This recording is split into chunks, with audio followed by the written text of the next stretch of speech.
This episode of the Athletes Lounge podcast is brought to you by Dubois County Garage Doors. I'm Hunter Wade at the Athletes Lounge podcast. I'm here with my guests. Kyle DeBo, Coach DeBo. And Matt Grabbe. So you guys are with Gibson Center in tennis, both boys and girls. So what is that, what does the, off season look like for you guys between the two? Well, there's something going on all the time.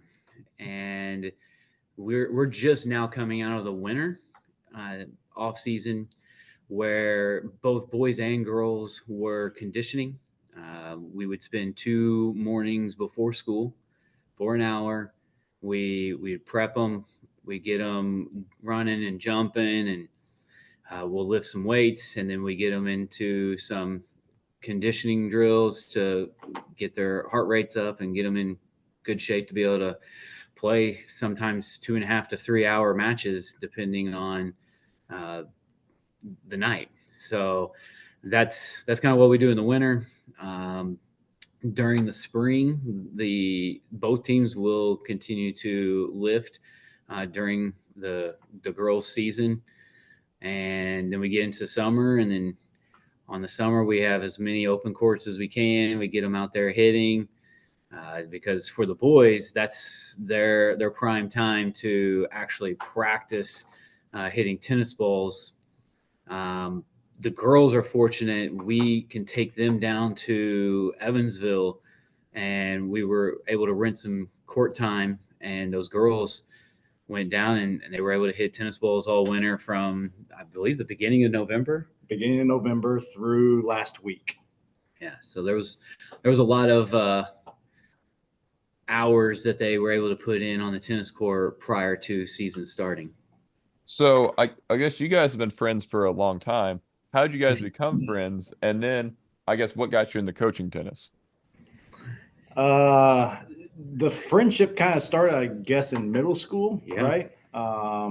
Played basketball together. I think that's kind of where it roughly started, but friends throughout high school, and then went on to Purdue, and we roomed together for 2 out of the 4 years. There's some time in between there, but just been friends, for the past 40, not quite 40 years. We're not that old, but probably about 30 years now. So it's there's a lot of time there we spent together, especially rooming with this guy. Yeah, right. You get to learn a lot about not just the coaching side, but the personal side too. So, what got you guys into coaching together? Because this is kind of a, what I guess got you both into tennis and then coaching. What ended up coaching together? Well, the tennis side, I mean, he played in middle school and high school. I played some in middle school. In fact, I remember calling him up, on the old landline, and had the rotary dial phone, I rode my bike to the park, and his mom dropped him off, and we played tennis against each other, in the summer. But I've always liked tennis. He's always liked tennis. So tennis has always been a part of our lives. As far as coaching goes, as soon as I got out of college and got the teaching job, I was coaching something. And when Dr. Isaacs came to me during my 3rd year, he said that there was going to be a tennis opening and wanted to know if I was interested. And I said, let me get back to you. And my first phone call was Coach Grabbe. And I just asked him, I was like, do you want to do this? And his response was, if we do it right. That's exactly right. And so he was on board. And as soon as he was on board, I was 100% in. And we've been doing this song and dance from the beginning. This is year 17 on the girls' side. Yeah. So, I guess, when you first got into coaching, was there any challenges you guys kind of had to overcome in terms of coaching? And I know you said you've been a coach pretty much as long as you could be, but what was the first, initial run of coaching like? I'll jump in on that. So he had, like he said, he coached some basketball and some football too. I always wanted to be a teacher and a coach. It didn't work out that way, but so I did get to coach because of this guy. But the first time I stepped out on the girls' tennis court, I remember that first practice like it was yesterday. I had no clue what I was doing. I think I made some of them mad because I'm a male, they are female. I had to learn real quick how to change the approach to coach the girls' side. So I think I made them run, do push-ups.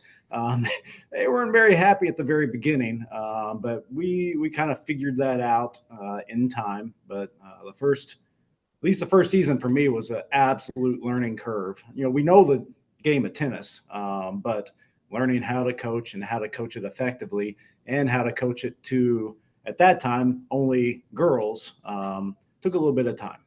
So, Yeah. oh, I'm sorry. Not to cut I you was off. just gonna, I just add a little bit, like our style of practice has completely evolved from that first year to what we do now. Like he's saying, like we knew how to play tennis, and then it's learning how to convey that to the kids. Like we literally had them standing in lines, and we'd hit balls to them, and they would hit balls back, and it was the most, I guess it was the least productive practices they could have ever been. And we had a lot of help from other coaches in the area that we mentored us. Yeah, Kyle got to go over to Jasper, and if you know anything about Jasper's tennis program, it's second to none in this area. And he got to go over and watch. He was invited and got to watch practices, learn some drills, and that really, really helped us. That transformed the entire practice format. So you guys have been playing tennis for a long time, and I guess you're coaching high schoolers. Uh, so because you guys have learned so many tricks, I guess over the years, what's it like when you're breaking in a freshman? Like, is there any kind of what's the learning curve like with you guys? I guess I'm trying to say, like, you guys have been around the game so long, especially some of these guys who are just now playing tennis going into high school. What's kind of like the learning curve there? Well, it varies player to player. There are some kids that come out and hand-eye coordination is super easy for them. And so you teach them the grip and you teach them where to hit the ball. And then as freshmen, we've had freshmen come in, never play tennis, and start varsity and play 4 years of varsity tennis. We've had freshmen come in and never play a lick of varsity tennis because the hand-eye coordination just isn't there, and doesn't matter how much we practice it, they just couldn't quite figure it out.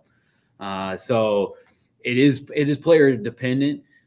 We do spend a lot of time in trying to develop those younger kids because we know that eventually the ones that are varsity now are going to leave, and we have to be able to bring in new players to continue the progress that we've made on the team side.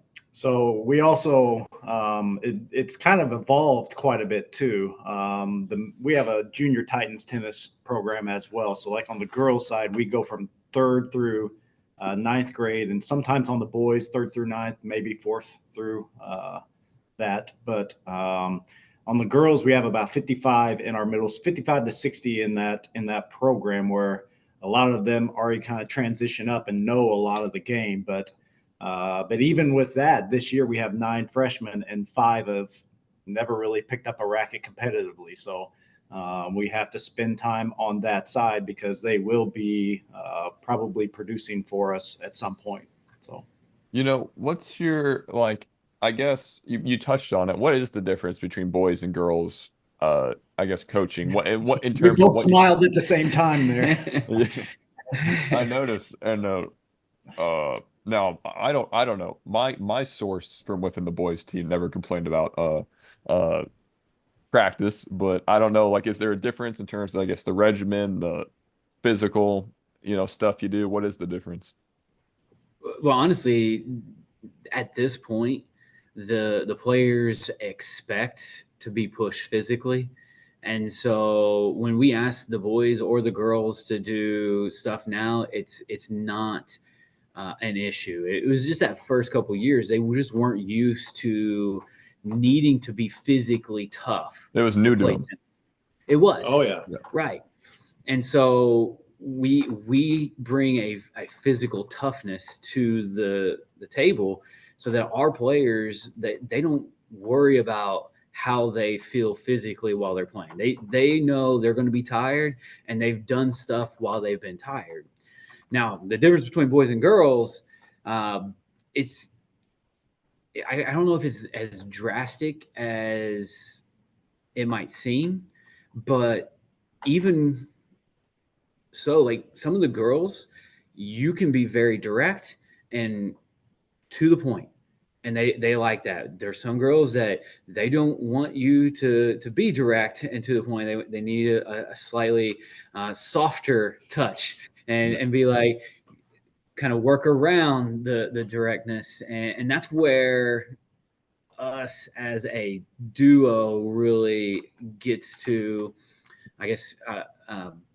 Exemplify both sides of that, because I will be very honest. I'm very blunt and to the point, and I'll tell you exactly what is on my brain. And if you miss a ball because you did this, I'm going to tell you missed a ball because you did that. And Grabbe's a lot a lot nicer at times about how he approaches it, and so we can get to coach all the different coaching styles of the players.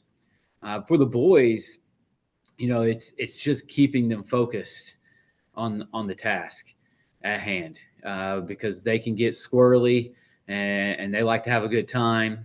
And so just making sure they're staying on task. Where the girls, you tell them jump, they're going to jump. They go. And they run through the wall for you.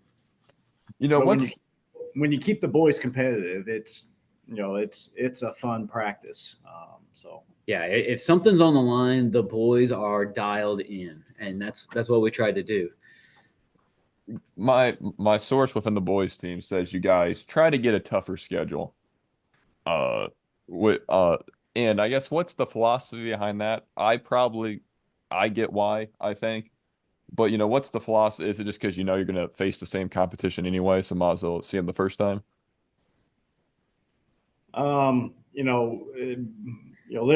In high school tennis, there are multiple levels of team ability. From day one, we always try to make it to where we get better every single day, every single match. And to do that, we just believe in playing the best teams. Even if we go get beat 0-5, we like that. Maybe the girls or boys don't like it, but it does pay dividends throughout the season. So we'll travel anywhere to play. And we get 22 matches a season.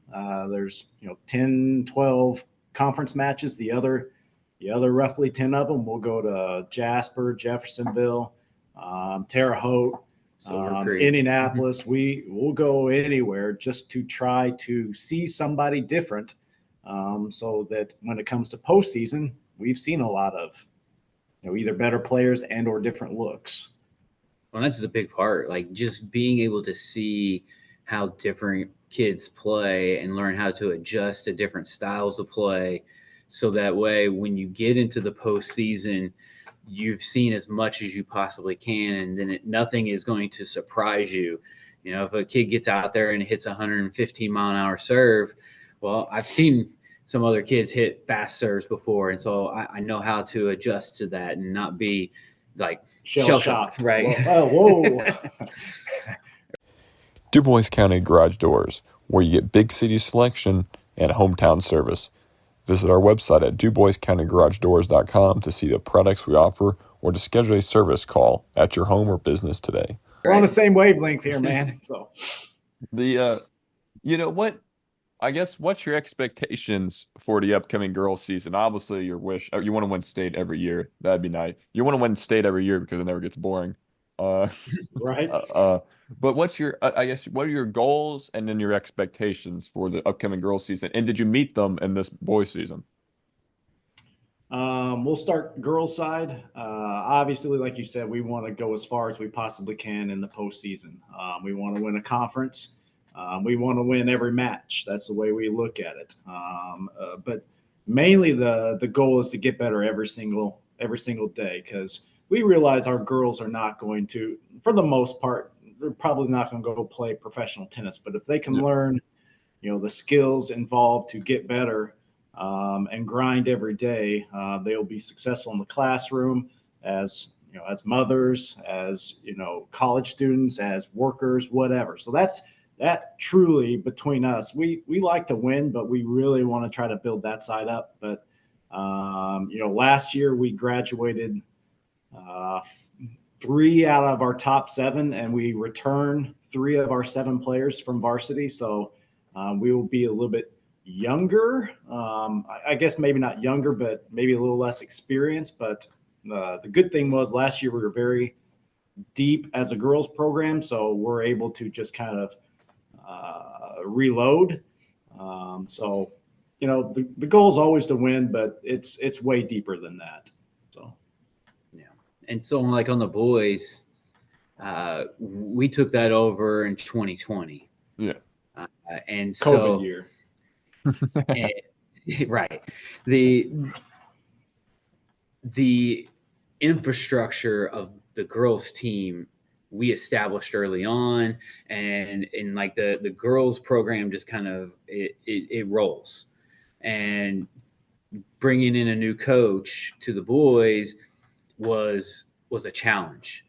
And so like the boys program, I never felt like they were a team. Yeah. Whereas we preach, we're a team. We're not individuals out there. We're a team trying to win a team match. Sometimes people will win to help the team win. Sometimes we have some that learn and they didn't help the team win. And so it's not necessarily it's me against the world kind of moment. It's we're together out there. And so, sorry. Wow, I haven't heard that before. Yeah. Too bad I can't get the thing to turn off. But the boys, I feel like really turned a corner this year in coming together as a team. And like he said, we're trying to build other things besides just wins in the win column.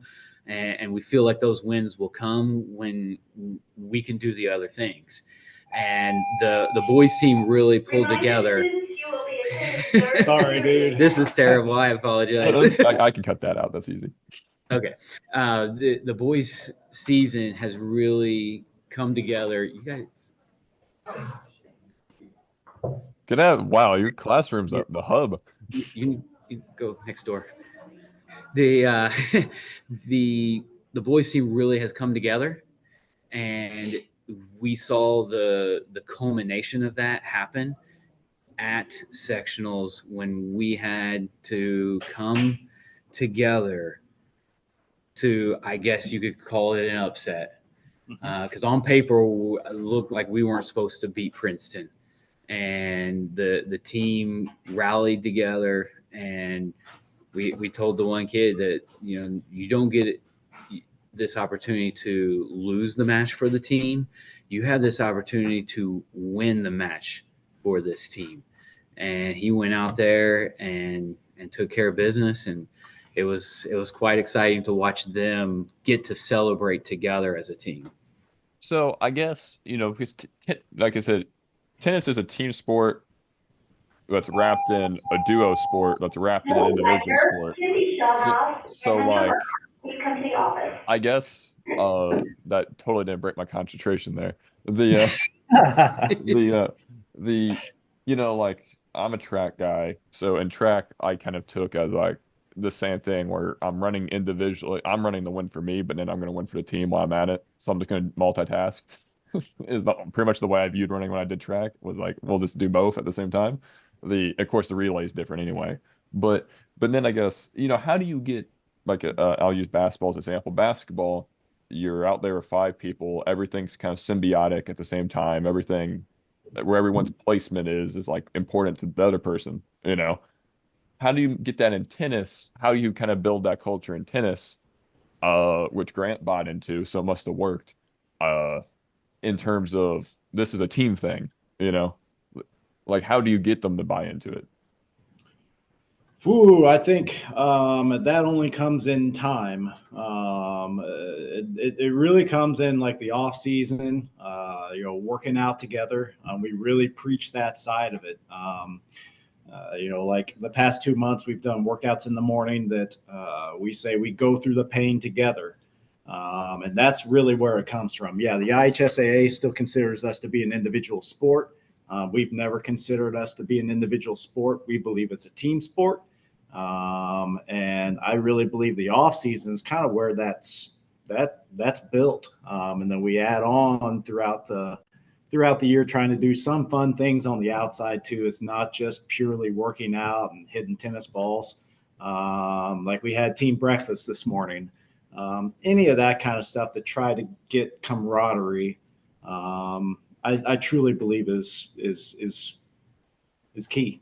Well, and also the way we determine who plays where fosters that same team mentality. If you can't beat the person in front of them, then you're going to hope that they do their best for the team, and you're going to do your best for the team, and you keep challenging them is only going to make them better so that they can keep doing good things for the team. So like if I'm number 4 singles, I'm playing JV, I'm still going to go every day and try to beat the number 3 to try to take that spot. And that's only going to make our 3 singles better. And then our 3 singles is going to do that to the 2 and so on. And that right there also kind of pulls everybody together, and we're fighting for the same cause. Oh, this got a text from someone. Thanks, Grant. He asked, have you started? Tell them we said hi. Yeah. Have you started what? Here's a question that he, I guess, gave for me. What do you think is the most important shot in tennis to be able to hit? Oh, that's tough. Man, why is he asking such difficult questions, man? He's supposed to stay out of this. He said, I wrote these during the 2 hour delay. Sorry if you can't read. I mean, maybe I'll take the simplest answer to that and let DeBo think for 10, 15 seconds. But every single point started off with a serve. Yeah. So if I had to choose one, that's probably it. And maybe the return, because every single point, well, not every single point if you hit an ace, but every single point's got a serve. So I guess that's my answer. I took the easy one. Yeah. And you can control matches with that shot too. So especially like in doubles, you can really control matches with that. I would agree. And that was where I was going to, is the serve. It's the most technical shot. It's the hardest to teach. And hardest to learn. Hardest to learn. And so all the moving pieces, because there's more than just one thing happening at a time. And so like that's going to take the most attention to accomplish. This one, I assume I know at least one of these. For both the boys and the girls, what's your favorite memory? I assume the boy of coaching. I assume the boys might be this sectional. It was. It has to be. It was pretty sweet feeling to have. So winning that first one was really good, and on both sides, to be honest, because winning them on the boy side and winning them on the girl side, they both really just set the tone. Next door. Does that kind of like? Go ahead, Hunter. Is that kind of like, I guess, not we're not NBA head coaches here. We're not on the hot seat every year. But does that kind of like relieve any pressure? Like, oh yeah, like that's like a goal we set. We've hit that. Like as a coach, as a duo, we've hit that. I'm gonna shoot straight with you. I don't know if there's a ton of people that want to come coach tennis, so I Yeah. think our job's probably Yeah. pretty secure, Hunter. And that's You and I know, want so maybe, but they no, kind of yeah, got you're right. yeah. They I kind would of say got it validates what we're doing there's as a the coach. word. It validates what we've done and got the kids to buy into that it works. Yeah. I was gonna say, so, like I said, I mentioned track, and with tennis, I was wondering if there's something, some people in high school, they do the sport because like they want to compete, they want to do the sport. And then some people do in high school kind of do some sports because they just want to be part of a social activity, right? How do you get and I'm not, and you guys are coaches, you can probably tell who's who. How do you get the ones that are maybe there for more of the social aspect to buy in and be competitive? Because that's a lot harder than like someone like Grant just wants to go out there and win. He's wired to win. He gets very upset when he doesn't win. Right. Yeah. So, but then some people aren't like that. Some people are just like, I'm here. And tennis is one of those sports, which is funny because tennis is known for fiery personalities. But in high school, tennis is one of those sports where I think it's not football. You aren't like directly physically demanding all the time. Show up at 6 a.m., please. You Right. know. So like, how do you kind of like get those kids to have some level of competitiveness? I I don't know if some people don't ever become competitive, Yeah. and we still welcome them with open arms Yeah. because we do run a competitive program, obviously, but we also know that it's a sport that you can play for a long time. Eh, you know, the competitiveness comes out of some people and it doesn't on others, and that's just the nature of the beast. But we welcome everybody, to be honest, because I'm not a professional tennis player Yeah. whatsoever, but maybe one of them, sometimes they can become coaches or and turn something into that. Yeah, and I guess I was saying it's kind of like golf, where golf and tennis I associate because like you have people they're kind of both individual, and then they're both kind of wrapped in team at the same time, and it's where like you could take them, and golf's a little bit I guess less athletically demanding, where you can like it's more I guess pause and start, but like I guess you're right, like you can play it forever. You can play in the country club when you're 70. You can enjoy tennis up and literally until you just can't walk. Like Right. Right. tennis and well this sports, so I guess it wasn't asking like if you push how to push those guys or push them away as much as it was like is it kind of difficult, is it still kind of easy to get them to play to win, or is it just kind of sometimes like if they're good and they still take it, if they take it more lax and don't take it as hard and they're still good, they're still good. Yeah. I mean, the drills we do in practice allow them to kind of separate themselves. Yeah. So we have ways to, if you're a good player, you can move your way up. And if you're not as good, you might move a little down, but you end up at the end of the drill playing people of your caliber. Yeah. And so you get a mix there.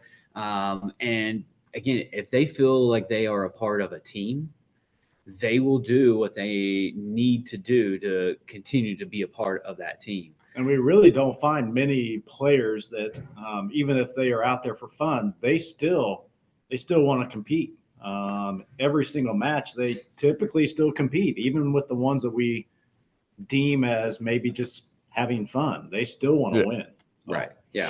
And I wasn't trying to like demean those guys, but some people are just some people just aren't Yeah. wired to be right. psycho competitive, like which I guess like I'm saying, and Grant and me are both kind of wired to hate losing. But so we're just the but here I guess this is my uh at least one of my wrapping up questions. You're going into the girls season, you had a good boys season. Is there maybe not pressure from you guys, but do you think the girls feel more pressure at boys one sectionals to win sectionals? Um, we always tell the girls we have high expectations and the boys high Yeah. expectations. So we try not to make it too pressure packed, but yeah, they know the history of 13 straight sectionals on the girls' side. Yeah. I don't think any of them really want to stop that streak. So yeah, That one there's always that pressure, even when we don't promote that pressure. has it surprised you talking about that girl success? And this might be my final question. Has it surprised you how consistent you've been able to be? Because high school sports are a little bit easier, I guess, to go on a run because you get siblings of people that played. And it's kind of easier, I guess, to piece together, success long term. But still, that's a long time to be really, really good. So what do you guys have you been surprised by how long you've been able to maintain that? And what do you think has been I guess the key to that?